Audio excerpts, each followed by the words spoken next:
Welcome to me నేస్తం upcoming రివ్యూలోకి వెళ్ళిపోదాం.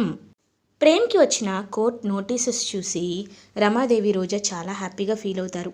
రమాదేవి ప్రేమ్ చేయి పట్టుకొని, నువ్వు చేసిన తప్పుని నువ్వే సరిదిద్దుకోవాలి, ఇప్పుడే నిషాని పెళ్లి చేసుకోవాలి అని అంటుంటే, అమ్మ చెయ్యి వదులు, నేను ఎలాంటి తప్పు చేయలేదు, అది ప్రూవ్ చేసుకోవడానికి ఇప్పుడు ఈ కోర్ట్ నాకు ఒక అవకాశం ఇస్తుంది అని నేను అనుకుంటున్నాను, కాబట్టి ఏదైనా నేను కోర్టులోనే తేల్చుకుంటాను అని చాలా అంటే చాలా స్ట్రాంగ్గా కాన్ఫిడెంట్గా చెప్పేస్తారు ప్రేమ్. ఇంకా రమాదేవి ఏం మాట్లాడకుండా అక్కడి నుండి కోపంగా వెళ్ళిపోతుంది. ఇది ఇలా ఉండగా నెక్స్ట్ డే మార్నింగ్ అవుతుంది. కోర్ట్ ప్రొసీడింగ్స్ అయితే స్టార్ట్ అవుతాయి. ప్రేమ్తో పాటు చామంతి కూడా కోర్టుకు వస్తుంది. ఇంకా నిషా కోర్టుకి వస్తుంది. కోర్ట్ ప్రొసీడింగ్స్ అయితే స్టార్ట్ అవుతాయి. ఇంకా పబ్లిక్ ప్రాసిక్యూటర్ అంటే నిషా తరపున లాయర్ అయితే మాట్లాడడం స్టార్ట్ చేస్తారు. సార్, నేను చెప్పాల్సింది మీకు ఎంతో ఉంది. ఈ కేస్ ఫ్యాక్ట్స్కి వస్తే అని అనేలోపు నిషా, ఒక్క నిమిషం లాయర్ గారు, నా కేస్ గురించి నేనే చెప్పుకుంటాను, నమస్కారం జడ్జి గారు అని ఇంకా చెప్పడం స్టార్ట్ చేస్తుంది స్టోరీని నిషా. చూడండి సార్, నా పేరు నిషా, నేను మినిస్టర్ గారి కూతుర్ని, కానీ ఎప్పుడు నా అహంకారాన్ని నా పొగర్ని ఎవరి ముందు చూపించలేదు. ప్రేమ్ నన్ను ప్రేమించానన్నాడు, నన్ను పెళ్లి చేసుకుంటానని మాటిచ్చాడు. వాళ్ళ ఫ్యామిలీ కూడా రిచ్ కాబట్టి నేను ప్రేమ్ ఇద్దరు ప్రేమించుకున్నామనే మా వాళ్ళు మా ప్రేమని అంగీకరించారు. తర్వాత ఎంగేజ్మెంట్ జరిపించారు. ప్రేమ్ ఎలాగో నన్ను ప్రేమిస్తున్నాను అన్నాడు కాబట్టి, ఎలాగో త్వరలో పెళ్ళవుతుంది కాబట్టి ప్రేమ్ నాకు క్లోజ్ అయ్యాడు. నేను ప్రెగ్నెంట్ అయ్యాను. కానీ ఇప్పుడేమో ఆ ప్రెగ్నెన్సీకి నేను కారణం కాదు అని, నేను నేను చెడ్డదాన్ని అని నాపై నిందలు వేస్తూ కావాలనే నన్ను హింసిస్తున్నాడు మై లార్డ్ అని నిషా తన స్టోరీని చెప్పడం స్టార్ట్ చేస్తుంది. ఒక్కసారిగా అది విని ప్రేమ్ అయితే షాక్ అయిపోతాడు. ఇంక చామంతి కూడా అలా షాక్లో ఉండిపోతుంది. వెంటనే ప్రేమ్, మై లార్డ్ ఒకసారి నేను చెప్పేది వినండి, తను చెప్తున్నవన్నీ అబద్ధాలు మై లార్డ్, ఎందుకంటే నేనే తప్పు చేయలేదు, నిజం నా వైపు ఉంది, అసలు నాకు ఈ నిషా అంటే మొదటి నుండి ఇష్టమే లేదు అని అంటారు ప్రేమ్. ఇష్టం లేదని చెప్తున్నారు, సరే అలాంటప్పుడు నిషాకి మీరు ఎందుకు ఎంగేజ్మెంట్ చేసుకున్నారు అని అడుగుతారు నిషా తరపు లాయర్.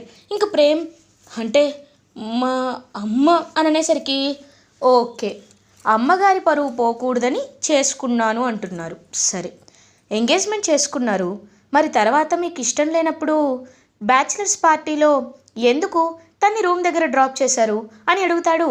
ఇంక వెంటనే పాపం ప్రేమ్కి ఏం సమాధానం చెప్పాలో అర్థం కాదు. చూడండి పబ్లిక్ ప్రాసిక్యూటర్, మీ దగ్గర ఏవైనా బలమైన సాక్ష్యాలు ఉన్నాయా? ఎందుకంటే కోర్టుకి కావాల్సింది నిజాలు కాదు, సాక్ష్యాలు, నిజాలని నిరూపించే సాక్ష్యాలు కావాలి, మీరు నోటితో ఏది చెప్పినా మేము నమ్మలేం కదా అని అంటారు జడ్జ్. సాక్ష్యం, బలమైన సాక్ష్యం మా దగ్గర ఉంది యువర్ ఆనర్ అని చెప్పి ఇంకా అలా సాక్ష్యాన్ని, వీడియో ఫుటేజ్ని చూపిస్తారనమాట లాయర్ అయితే, పబ్లిక్ ప్రాసిక్యూటర్ అయితే. ఇంకా వీడియో చూడగానే అందులో క్లియర్గా బ్యాచిలర్స్ పార్టీలో ప్రేమ్ నిషాని ఎత్తుకొని రూమ్లోకి తీసుకువెళ్ళినంత వరకు ఎడిట్ చేసి ఉంటుంది. అది చూసి జడ్జ్ ఒక్కసారిగా షాక్ అవుతారు. చూడు ప్రేమ్, ఇందులో ఉన్నది నువ్వేనా అని అడుగుతారు లాయర్. అది కాదు జడ్జ్ గారు, చూడండి ప్రేమ్, మిస్టర్ ప్రేమ్, మేము అడిగిన వాటికి మాత్రమే సమాధానం చెప్పండి. ఈ వీడియోలో నిషాని ఎత్తుకొని తీసుకువెళ్తుంది మీరా కాదా అని అడుగుతారు. నేనే మై లార్డ్ అని అంటారు. సో కేస్ సాల్వ్ అయిపోయింది. కావాలనే తప్పుడు ఇంటెన్షన్తోనే నిషాకి దగ్గర అయ్యి తన్ని ప్రెగ్నెంట్ చేసి ఇప్పుడు వదిలించుకోవాలనుకుంటున్నాడు. ఇలాంటి వాళ్ళకి కఠినమైన శిక్ష పడాలి యువర్ ఆనర్ అనేసరికి, అబ్జెక్షన్ మై లార్డ్ అని వెంటనే అక్కడే కూర్చున్న చామంతి గట్టిగా లేచి నిలబడుతుంది. ఒక్కసారిగా కోర్టులో ఉన్న అందరూ చామంతి వైపు చూస్తూ ఉంటారు. చూడండి మై లార్డ్, ఆ రోజు బ్యాచిలర్స్ పార్టీ ఈవినింగ్ 6 o'clock నుండి నెక్స్ట్ డే మార్నింగ్ 6 o'clock వరకు జరిగింది. 12 గంటలు ఏం జరిగిందో మీరెవ్వరూ చూడలేదు. 12 గంటల్లో ఏ సిచ్యువేషన్ ఎలా మారిందో మీ ఎవ్వరికీ తెలీదు. అలాంటప్పుడు కేవలం 1 minute ఉన్న ఈ ట్రిమ్ చేసిన వీడియోని, కట్ చేసి ఎడిట్ చేసిన వీడియోని తీసుకొచ్చి చూపిస్తే ఎలా నమ్మాలి యువర్ ఆనర్? మన లీగల్ రూల్స్ కూడా వీటికి ఒప్పుకోవు కదా. జస్ట్ ఒక ట్రిమ్డ్ వీడియో చూసి మీరు ఎలా సాక్ష్యం ఇస్తారు, ఎలా జడ్జ్మెంట్ ఇస్తారు? మేబీ ఆ వీడియో అనేది ఫాల్సిఫైడ్ అవ్వచ్చు, లైక్ ఆ వీడియో అనేది ట్యాంపర్ అవ్వచ్చు, ఆ వీడియో అనేది ఎడిట్ చేసి ఉండొచ్చు. ఈ ఎడిటింగ్ని మీరు నమ్ముతారా మై లార్డ్ అని అడుగుతుంది చామంతి. నువ్వు చెప్పిన వాటికి సెక్షన్స్లో ప్రొవిజన్స్ ఉన్నాయమ్మా, నువ్వు చెప్పింది కరెక్టే. ఈ వీడియోని చూసి మాత్రమే సాక్ష్యం సంపాదించాలని నేనేం అనటం లేదు. మీరు సరైన సాక్ష్యాలు సంపాదించగలిగితే ఇవ్వండి, ప్రూఫ్స్ మీరు కూడా కోర్టుకి సబ్మిట్ చేయండి అని అంటారు. సార్, ఇక్కడ ఆ అమ్మాయి నిన్నే రిజల్ట్స్ వచ్చి పాస్ అయిన లాయరు. ఆ అమ్మాయికి కనీసం చూశారు కదా, ఆ అమ్మాయి లాయర్ కోట్ కూడా వేసుకొని ఇక్కడికి రాలేదు యువర్ ఆనర్. అలాంటి అమ్మాయిని మొన్నే పాస్ అయిన ఒక బచ్చాని మీరు ఎలా కోర్టులో అలో చేస్తారు యువర్ ఆనర్, ఎలా అలో చేస్తారు అని అడుగుతారు ఆ పబ్లిక్ ప్రాసిక్యూటర్. అయితే ఇంకా వెంటనే చామంతి, యువర్ ఆనర్, కోర్టుకి కావాల్సింది లైసెన్స్, ఎలిజిబిలిటీ. నాకు లైసెన్స్ రాకపోవచ్చు, కానీ మూట్ కోర్టులో నేను 2 times గెలిచాను. కావాలంటే మీకు సాక్ష్యాలు కూడా ఉన్నాయి. అండ్ నేను ఫస్ట్ అటెంప్ట్లోనే ఈ లా ఎగ్జామ్స్ అనేది పాస్ అయ్యాను. మేబీ లైసెన్స్ రావడానికి టైం పట్టచ్చు, బట్ నేను ఎలిజిబులే కదా యువర్ ఆనర్. మా ప్రేమ్బాబు కేసుని నేను టేకప్ చేస్తాను, మా ప్రేమ్బాబు ఏ తప్పు చేయలేదని నేను సాక్ష్యాలు తీసుకొస్తాను అని చాలా కాన్ఫిడెంట్గా చెప్తుంది చామంతి. ఇంకా జడ్జ్కి చాలా హ్యాపీగా అనిపిస్తుంది అనమాట. ఎందుకంటే నిన్నే పాస్ అవుట్ అయిన ఒక అమ్మాయి ఇంత స్ట్రాంగ్గా చెప్తుంది అంటే we have to give her a chance అని చెప్పి ఆయన అర్థం చేసుకొని, ఖచ్చితంగా అమ్మ నిన్ను చూస్తుంటే చాలా ముచ్చటేస్తుంది. చూడండి పబ్లిక్ ప్రాసిక్యూటర్ గారు, మీరు కొత్తగా వచ్చే వాళ్ళని ఎంకరేజ్ చేయాలి కానీ ఇలా డిస్కరేజ్ చేయకూడదు. చామంతి, నీకోసం ఈ కోర్ట్ కేసుని నేను వారం రోజులు వాయిదా వేస్తున్నాను. ఈ వారం రోజుల్లో ఖచ్చితంగా మీరు సాక్ష్యాలు తీసుకురావాలి. అప్పుడు you will be all right. Judgement అనేది ఆ సాక్ష్యాలు బట్టి ఇస్తానని చెప్పి ఇంక లాయర్ అయితే చెప్తారు, జడ్జ్ అయితే చెప్తారు.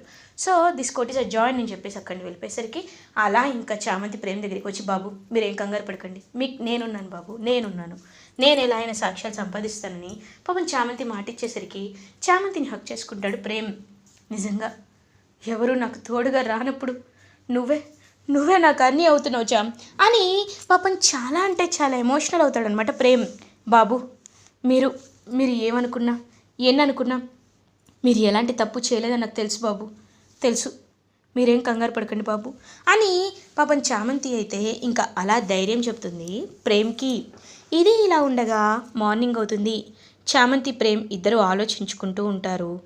అండ్ చాలా అంటే చాలా క్లియర్గా అక్కడ చామంతి విషయంలో అంటే రమాదేవి వాళ్ళేమో చాలా డీగ్రేడింగ్గా మాట్లాడుతుంటారు చామంతిని. ప్రేమ్ కేసుని టేకప్ చేసావంటగా, అంటే అంత ధైర్యమా నీకు అని అడుగుతుంది రోజా. నేను ధైర్యం గురించి మాట్లాడట్లేదు, నిజాయితీ గురించి మాట్లాడుతున్నాను. కేసు తీసుకుంటే మీకేంటి ప్రాబ్లం అని అంటుంది రోజాతో చామంతి. ఏంటే నా కోడలిపై నోరు గట్టిగా చేసుకొని మాట్లాడుతున్నావు? నీ స్థాయి ఏంటో మర్చిపోయావా?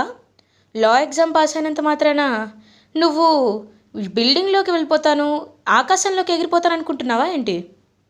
అంత సీన్ లేదు. అగ్రిమెంట్ గుర్తుందిగా, నువ్వెప్పటికీ ఇంటికి ఒక్క పని మనిషివే, గుర్తుందా అని అంటారు. ఇంక చామంతి ఏమీ చెప్పదు. హర్షవర్ధన్ అప్పుడే వచ్చి, రమా ఎందుకు తన్ని మీరు ఇబ్బంది పెడుతున్నారు, తను ఏమనిందని? అయినా ఇప్పుడు చామంతి కేసు టేకప్ చేయడమే నాకు నచ్చింది. అమ్మ చామంతి, నువ్వు మాత్రం ఏమీ వెనకడుగు వేయద్దమ్మా, ఖచ్చితంగా నీ విషయంలో నేను అండగా ఉంటాను. రే ప్రేమ్, నువ్వు ఎలాంటి తప్పు చేయలేదని నేను నమ్ముతున్నాను అని పాపం ధైర్యం చెప్తారు హర్షవర్ధన్. ఇంకా చామంతి ప్రేమ్ ఇద్దరు మాట్లాడుకుంటూ ఉంటే అప్పుడే చిట్టి రోబో అయితే వస్తాడు. వచ్చి, బాబు ఒకసారి మీరు బాగా గుర్తు చేసుకోండి, నాకు తెలుసు మీరు ఆ రోజు రూమ్లో డ్రాప్ చేసి వచ్చేసి ఉండొచ్చు, కానీ మీ తర్వాత ఎవరైనా వెళ్ళడం కానీ అసలు ఏం జరిగిందో మీకు ఏమైనా ఐడియా ఉందా అని అడుగుతారు. నాకేమీ గుర్తు రావటం లేచాం, ఆ రోజు నాకు జ్యూస్లో ఎవరో మత్తు మందు కలిపారు, అందుకే నాకేం గుర్తు రాలేచ్చాం. కానీ ఒకటి మాత్రం నిజం, ఆ నిషాని నేను బెడ్పై పడుకోబెట్టి వచ్చేసాను చామ్ అని అంటారు. బాబు, ఆ రోజు ఉండాల్సిన వీడియో ఫుటేజ్ అనేది మనకు కావాలి అంటే అనేసరికి, చామ్ అవి ఎప్పుడో జరిగిపోయినాయి కదా చామ్, కాబట్టి ఇప్పుడెక్కడ ఉంటుంది చెప్పు, ఆల్రెడీ ఆ మినిస్టర్ కరప్టెడే కాబట్టి అంతా డిలీట్ కూడా చేసేసి ఉంటాడు, ఇప్పుడు మనం ఏం చేద్దాం చామ్ అని అంటారు. ఇంకా వెంటనే అలా ఆలోచనలో అయితే పడుతుందన్నమాట చామంతి. బాబు, అయితే మనం ఒక పని చేద్దాం, ఇప్పుడు ఎలాగో వీడియో ఫుటేజ్ అనేది మనకి యాక్సెస్లోకి ఉండదు కాబట్టి మనం వేరేలా వెళ్ళాలి బాబు.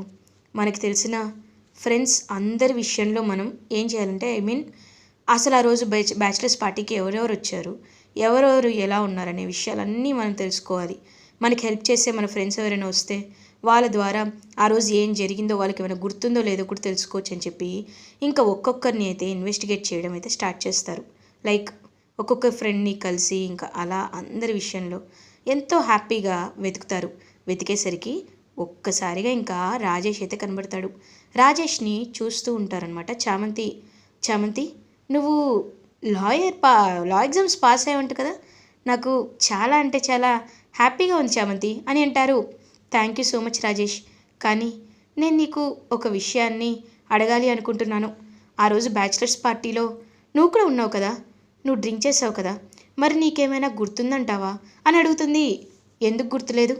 నాకు గుర్తుంది చామంతి, కానీ నేను నీకొక విషయం చెప్పాలి. ఆ రోజు గుణ, నిషా ఇద్దరు కలిసి ఏం చేశారో తెలుసా? ఏం ప్లాన్ చేశారో తెలుసా? కావాలని ఆ గుణ నీ లైఫ్ని నాశనం చేద్దాం అనుకున్నాడు, కానీ వాడి విషయంలో నేనే ప్లాన్ చేశా అని రాజేష్ చెప్తాడు. ఒక్కసారిగా ఇంకా రాజేష్ మాటలు విని షాక్లో ఉండిపోతారనమాట.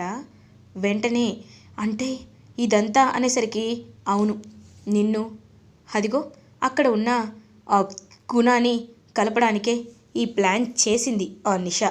కానీ నువ్వు చాలా మంచిదానివి కదా, అందుకే నీకు ఎలాంటి అన్యాయం జరగకూడదని ప్రేమ్ సార్ వెళ్ళిపోయిన తర్వాత నేనే గుణాన్ని ఆ రూమ్లోకి పంపించాను అని చెప్తాడు. ఒక్కసారిగా ఆ మాటలకి ఇంకా ప్రేమ్ చామంతి ఇద్దరు షాక్లో అయితే ఉండిపోతారు. ఇంకా వెంటనే అలా ఆలోచనలో పడేసరికి అయితే ఈ విషయాన్ని మనం ఖచ్చితంగా అందరి ముందు బయటపెట్టాలి, నువ్వు కోర్టుకి సాక్ష్యం చెప్పడానికి రావాలి అని చెప్పి చాలా అంటే చాలా స్ట్రాంగ్గా చెప్తారు. తప్పకుండా వస్తాను చామంతి, నాకు మీరు చాలా ఇష్టం, మీ నిజాయితీ మీ పట్టుదల అంటే ఎంతో ఇష్టం. కాబట్టి ప్రేమ్ సార్కి నీకు అన్యాయం జరగకుండా ఉండడానికి నేను వచ్చి ఖచ్చితంగా సాక్ష్యం చెప్తాను అంటారు. ఇంకా వెంటనే అలా ఒక్కసారిగా అదంతా సీక్రెట్గా వింటూ ఉంటాడు గుణ.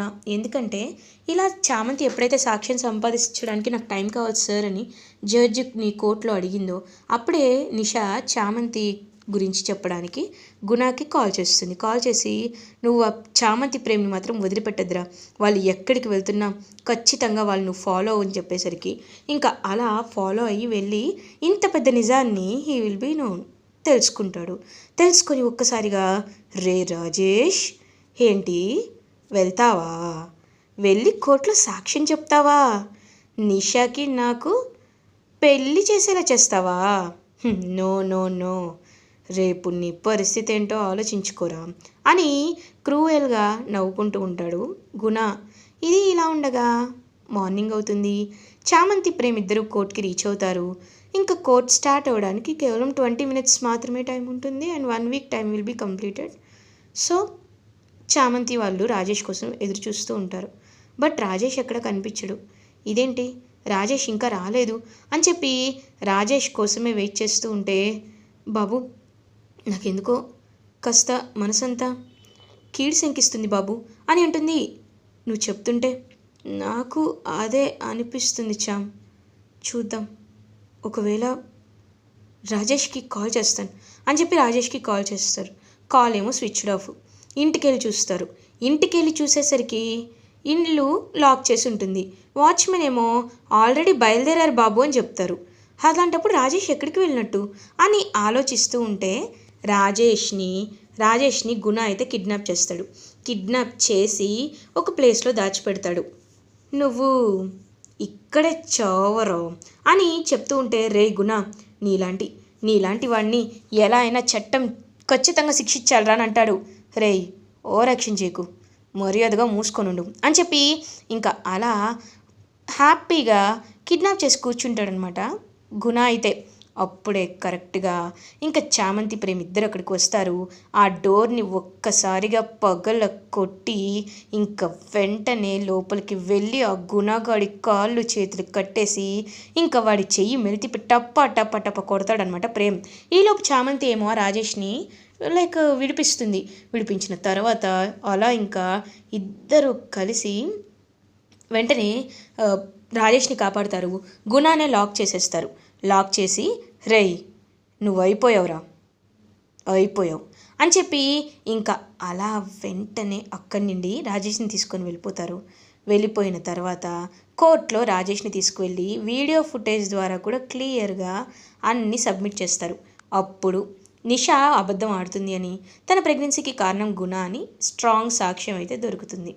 సో దొరికిన తర్వాత అందరూ హ్యాపీగా ఫీల్ అవుతారు.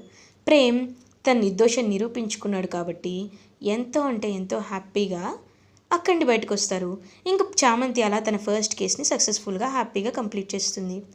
ఇలా ఎపిసోడ్ ఎండ్ అవుతుంది. ఫర్దర్ ఎపిసోడ్ రివ్యూస్ ముందుగా మీకు కావాలి అనుకుంటే మా ఛానల్ని సబ్స్క్రైబ్ చేసుకోండి. Thanks for watching.